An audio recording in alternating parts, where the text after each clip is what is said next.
Dalam setiap sorakan ada denyutnya, dalam setiap perlawanan ada ceritanya. Di sinilah fakta bertemu emosi dan analisis bertemu aksi. Salam sejahtera, selamat datang ke Nadi Sukan, denyut dunia sukan.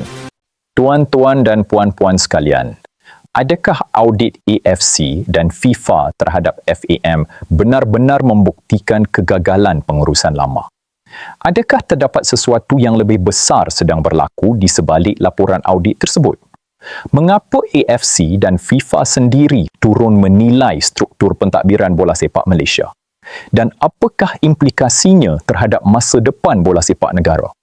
Persoalan-persoalan inilah yang kini menjadi bualan hangat dalam kalangan peminat bola sepak tempatan. Salam sejahtera dan kembali lagi di Nadi Sukan, denyutan dunia sukan.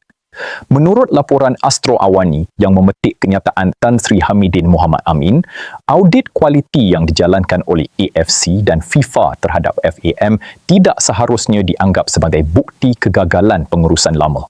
Sebaliknya, beliau menjelaskan bahawa audit tersebut merupakan satu proses penambahbaikan yang dimohon sendiri oleh FAM bagi memastikan badan induk bola sepak negara itu bergerak seiring dengan standard antarabangsa yang semakin berkembang.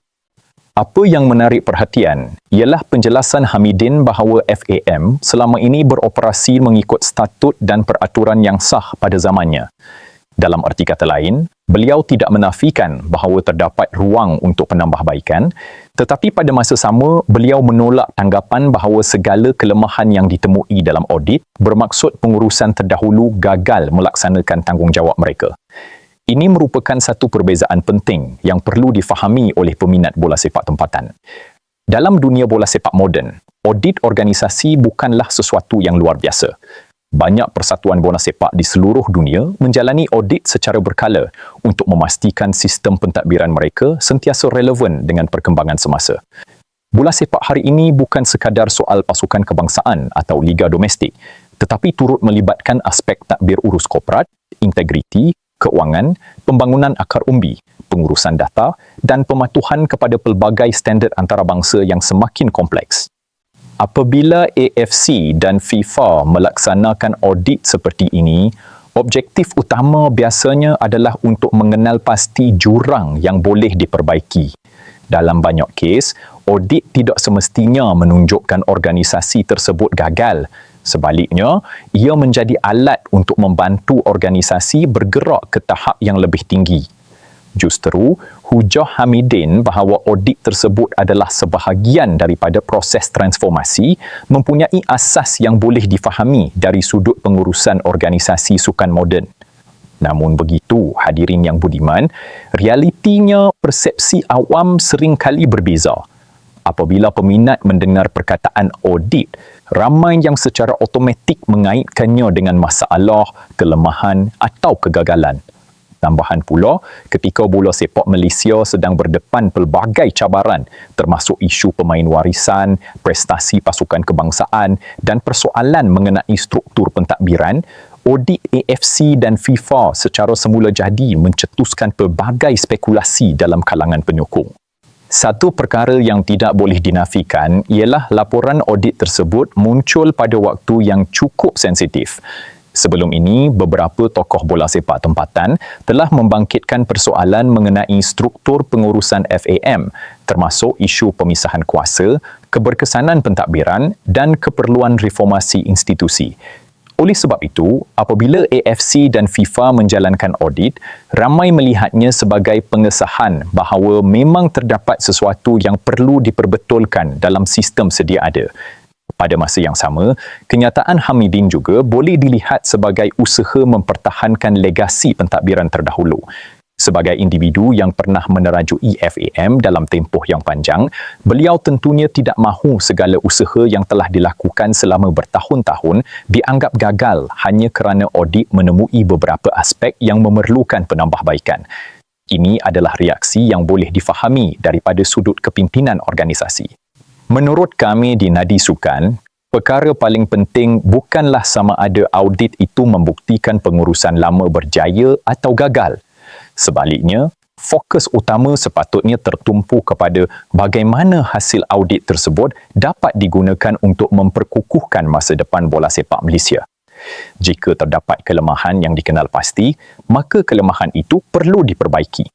Jika terdapat kekuatan yang boleh dikekalkan, maka ia harus diteruskan. Pendekatan yang terlalu tertumpu kepada mencari siapa yang salah mungkin tidak membantu pembangunan bola sepak negara. Rakan-rakan penonton, apa yang lebih penting ialah keberanian FAM untuk menerima penilaian luar daripada AFC dan FIFA. Tidak semua organisasi bersedia membuka ruang kepada audit menyeluruh terhadap struktur pentadbiran mereka. Hakikat bahawa FAM sendiri memohon penilaian tersebut menunjukkan terdapat kesedaran bahawa perubahan dan pembaharuan diperlukan bagi memastikan badan induk bola sepak negara terus relevan dalam era moden. Selain isu audit, Hamidin turut menyentuh mengenai kontroversi melibatkan 7 pemain warisan negara yang masih menjadi topik hangat dalam kalangan peminat. Beliau berharap kepimpinan baharu FAM dapat melihat isu tersebut secara menyeluruh dan meneruskan usaha mendapatkan penjelasan yang diperlukan. Isu ini penting kerana ia bukan sahaja melibatkan aspek peraturan FIFA tetapi juga reputasi bola sepak Malaysia di peringkat antarabangsa. Saudara-saudari sekalian, masa depan bola sepak Malaysia sebenarnya tidak akan ditentukan oleh satu laporan audit semata-mata.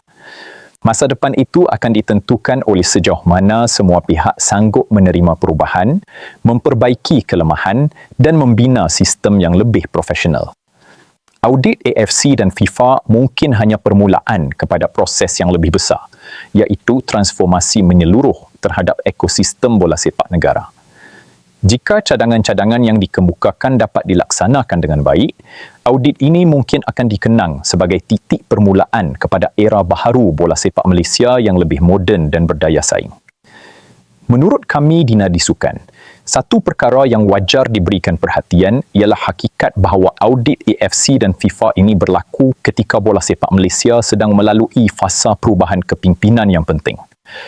Dalam keadaan seperti ini, setiap penemuan audit pasti akan menjadi rujukan utama kepada kepimpinan baharu dalam merangka hala tuju organisasi. Apa yang lebih penting bukanlah siapa yang memimpin sebelum ini atau selepas ini, tetapi sama ada cadangan yang dikemukakan benar-benar diterjemahkan kepada tindakan yang mampu memberikan kesan positif kepada pembangunan bola sepak negara. Selain itu, audit ini juga membuka ruang kepada budaya accountability yang lebih sihat dalam pentadbiran bola sepak Malaysia. Dalam era profesional hari ini, sesebuah organisasi tidak boleh bergantung semata-mata kepada kejayaan lampau atau reputasi individu tertentu. Sebaliknya, setiap sistem perlu dinilai secara berkala bagi memastikan ia terus relevan dengan keperluan semasa. Jika budaya penilaian dan penambahbaikan berterusan dapat diterapkan, FAM berpotensi menjadi antara organisasi sukan yang lebih moden dan progresif di rantau Asia Tenggara. Tidak dapat dinafikan bahawa peminat bola sepak Malaysia kini semakin kritikal dan mahukan tahap ketelusan yang lebih tinggi daripada pihak pengurusan. Mereka bukan sahaja mahu melihat keputusan di atas padang, tetapi juga ingin memahami bagaimana organisasi di belakang pasukan kebangsaan diuruskan. Dalam konteks ini, hasil audit AFC dan FIFA boleh menjadi peluang terbaik untuk FAM meningkatkan keyakinan penyokong melalui pelaksanaan pembaharuan yang jelas, terancang dan boleh diukur pencapaiannya dari semasa ke semasa. Pada masa yang sama, isu 7 pemain warisan yang turut disentuh oleh Hamidin menunjukkan bahawa cabaran FAM bukan sekadar melibatkan struktur pentadbiran. Terdapat juga pelbagai isu teknikal, perundangan dan dokumentasi yang memerlukan perhatian serius. Dalam dunia bola sepak antarabangsa yang semakin ketat dari segi pematuhan peraturan, setiap keputusan berkaitan status pemain perlu ditangani dengan teliti bagi mengelakkan sebarang risiko kepada reputasi Harimau Malaya di pentas antarabangsa. Akhir sekali, audit AFC dan FIFA sepatutnya dilihat sebagai satu peluang dan bukannya ancaman. Banyak negara bola sepak yang berjaya hari ini pernah melalui proses reformasi besar sebelum mencapai tahap yang lebih tinggi. Jika semua pihak, termasuk FAM, AFC, FIFA, kelab-kelab tempatan dan penyokong, dapat melihat audit ini sebagai titik permulaan kepada transformasi yang lebih menyeluruh, maka bola sepak Malaysia mungkin mampu membina asas yang lebih kukuh untuk bersaing secara konsisten di peringkat Asia dalam tahun-tahun yang akan datang. Kongsikan pandangan anda di ruangan komen. Adakah anda bersetuju bahawa audit AFC dan FIFA bukan bukti kegagalan pengurusan lama FAM? Atau anda berpendapat audit tersebut sebenarnya mendedahkan kelemahan yang telah lama wujud? Jika sukan adalah minat anda, maka Nadi Sukan adalah channel anda. Subscribe sekarang dan teruskan bersama kami mengikuti denyutan sebenar dunia sukan. Nadi Sukan, denyutan dunia sukan. Terima kasih. Jumpa lagi.